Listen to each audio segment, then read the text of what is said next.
She had walked into what she thought would be a night of laughter and celebration, a surprise party thrown just for her. But in the flickering candlelight, she saw her husband holding another woman's hand, their smiles too intimate, their bodies too close.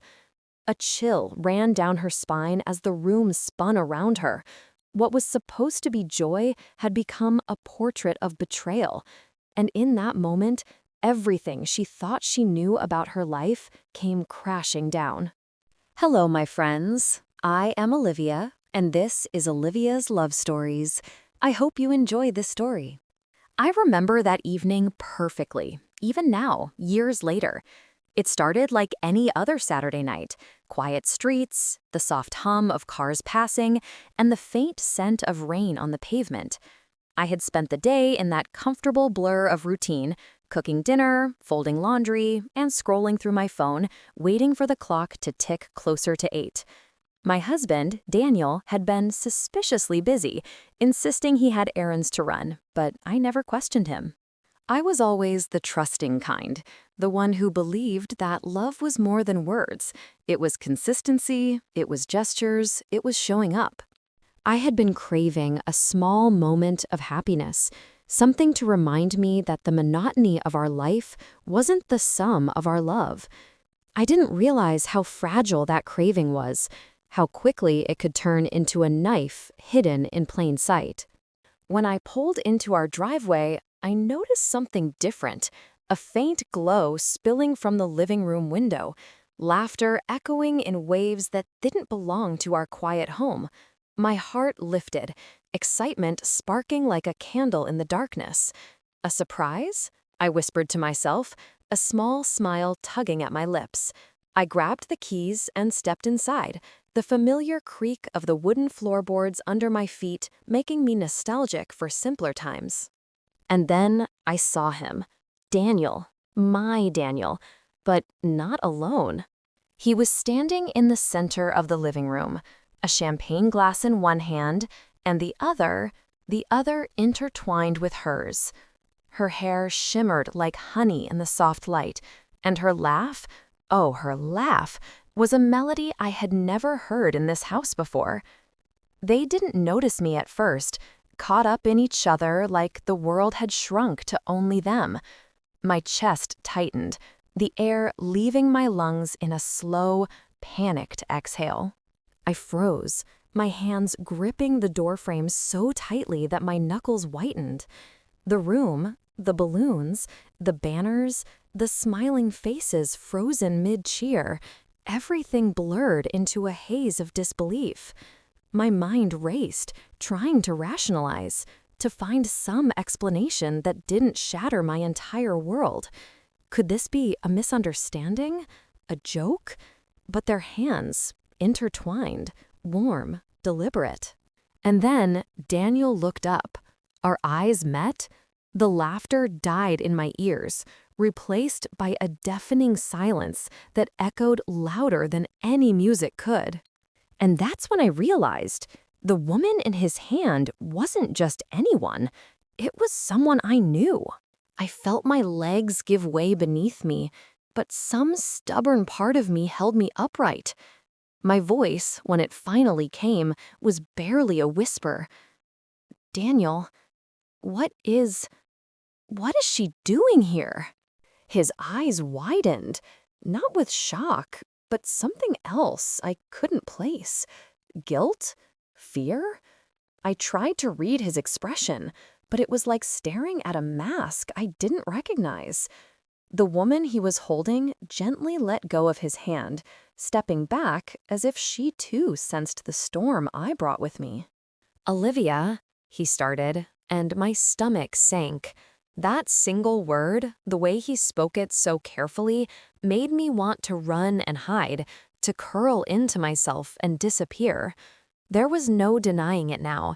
The intimacy, the warmth in their gestures, the way his fingers had lingered too long. It wasn't just innocent.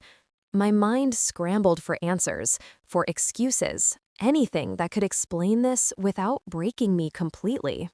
"Explain," I said, my voice trembling, but sharper now. brittle like glass under pressure. "Explain, right now." He hesitated, and in that pause, my imagination ran wild. Was she a coworker? A friend from his past? Someone from somewhere I didn't know? My heart pounded so violently that I was sure the whole room could hear it. The balloon swayed slightly, as if mocking me, and the faint scent of cake and champagne turned bitter in my mouth. Finally, Daniel spoke. "Olivia, I can—" "No, don't. Just don't," I interrupted, the tears threatening to fall, but I refused to give them that satisfaction. I needed to see the truth with my own eyes, hear it with my own ears. The laughter from the small group of friends gathered for the party faded into a nervous murmur, and I realized the world had shrunk to the three of us, him, her, and me, standing frozen in disbelief. And then she spoke. Her voice was calm, almost gentle, and it cut through the tension like a knife. "Olivia, I think you should know. He's not cheating." I blinked. What? My mind refused to process it. Every instinct, every pounding heartbeat screamed betrayal. But her words, they didn't fit the story my eyes had already painted. "He's not?" I asked, my voice small now, fragile. The room felt colder somehow, the shadows lengthening, the music of celebration fading to an eerie hush. "No," she said again, offering a small, almost nervous smile. I'm actually his business partner. We were rehearsing a scene for a client's event. It's complicated, but there's nothing between us."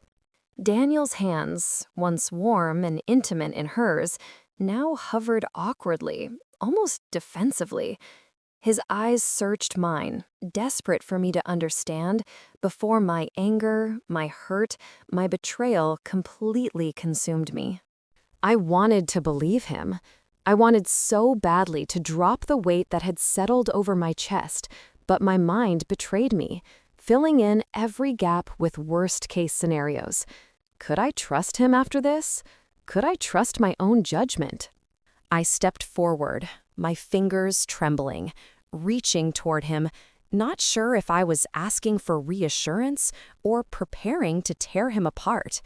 My world, once familiar and safe, now felt like shifting sand beneath my feet. And in that moment, before I could make a decision, before words could form, I noticed something else, something that made my heart stop all over again. He wasn't just holding her hand. He was holding something else, too. I stared at Daniel's hands, and my stomach lurched. There, hidden beneath the sweep of her fingers, was a small velvet box. My breath caught in my throat, and the room seemed to tilt on its axis. The laughter, the decorations, the faint hum of the city outside, all of it faded into a haze of disbelief and fear. "Daniel," I whispered, my voice trembling so much I could barely recognize it as my own. What is that?" He froze, the color draining from his face. The warmth I had once felt in his presence felt like a cruel memory now. The woman next to him finally seemed to realize the gravity of the moment. Her hand slipped gently away from his, leaving the box in his grasp. I could see the tension in her shoulders, the subtle shift of unease. It's not what it looks like," Daniel said, his voice low, almost pleading. He opened the box slightly, just enough for me to see the glint of gold inside. A ring. My ring. My mind spun, unable to process. Not what it looks like? Daniel, you're holding another woman's hand, and my ring. What is happening? He swallowed hard, his gaze locked on mine. "Olivia, this was supposed to be a surprise. I wanted to make tonight special for you. Your birthday, our anniversary, everything. I arranged a little performance for you. That's why she's here. She's an actress. We were rehearsing the moment I would give you your gift. I didn't want you to suspect anything, so I pretended she was someone else." I blinked, my chest heaving. My mind, so quick to imagine betrayal, struggled to catch up. Could this really be true? All the hurt, the shock, the rage, it suddenly had a new shape, one I hadn't expected. Daniel stepped closer, holding the box out toward me, his hands slightly shaking. "Olivia, I didn't want it to be ordinary. I wanted it to be unforgettable. You deserve that, and so much more." The woman stepped back, smiling faintly, her role in this strange, heart-stopping scene finally clear. The tension in the room began to unravel, but my heartbeat was still a drum of panic, of disbelief. I had walked into a nightmare, or a dream disguised as one, and I wasn't sure which yet. I took a hesitant step forward, my eyes fixed on the box. The gold rings sparkled in the soft light, reflecting the emotions swirling inside me: relief, confusion, and a cautious, fragile hope. My hands shook as I reached out, but I didn't take it. I couldn't yet, not until I knew everything was truly as it seemed. Daniel's eyes searched mine, filled with a mixture of fear and love, as if he were silently begging me to trust him, to let go of my doubt. The actress, now just an observer, gave a tiny nod before retreating toward the background, leaving us alone. And just as I was about to speak, to demand the truth, I noticed it. Something on his wrist, something I had never seen before, glinting faintly under the light. My stomach dropped. Another secret, another layer to a night I thought I understood. I stared at Daniel's wrist, the glint of a small, elegant bracelet catching the light. My mind raced. Was this another gift? Another secret? My chest tightened as he noticed my gaze and gently lifted his hand, letting me see. "It's part of the surprise," he said softly, his voice almost breaking. "I wanted tonight to be perfect in every detail. That bracelet, it belonged to my mother. She gave it to me the day I promised myself I'd never let anyone break my heart. I wanted to pass it to you, Olivia, tonight, along with this." He held out the velvet box again, the ring gleaming like it contained all the love he had ever felt for me. I felt tears prick the corners of my eyes, a storm of emotions I couldn't contain. Relief, confusion, love, and disbelief all collided, leaving me trembling on the edge of laughter and sobs. My fingers finally closed around the ring, lifting it from the box, feeling its weight, its promise. Daniel stepped closer, his hands reaching for mine. "Olivia, I never wanted you to doubt me. Every choice I made tonight, every little rehearsal, every moment of misdirection, it was all for you.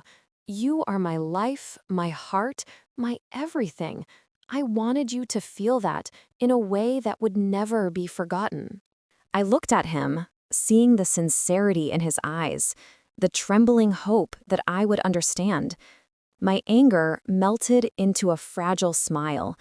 I had almost let my imagination steal what was real, almost let jealousy and fear overshadow the love that had brought us together in the first place.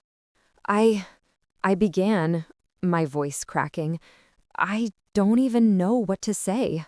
"You don't have to say anything," he whispered. "Just trust me. That's all I've ever asked." I let go of the tension I had carried all night, the weight of imagined betrayal, and finally stepped into his arms. The bracelet glinted against my wrist as he pulled me close, and for the first time all evening, I felt the world settle back into place. The soft laughter of friends, the faint glow of candles, and the delicate scent of flowers all returned to me, but this time they were filled with warmth, not fear. And as Daniel kissed my forehead, the ring snug on my finger, I realized something profound. Sometimes love asks you to face your deepest fears, to see the worst in order to understand the best. Tonight, I had walked into what seemed like betrayal and left with a heart fuller than I could have ever imagined.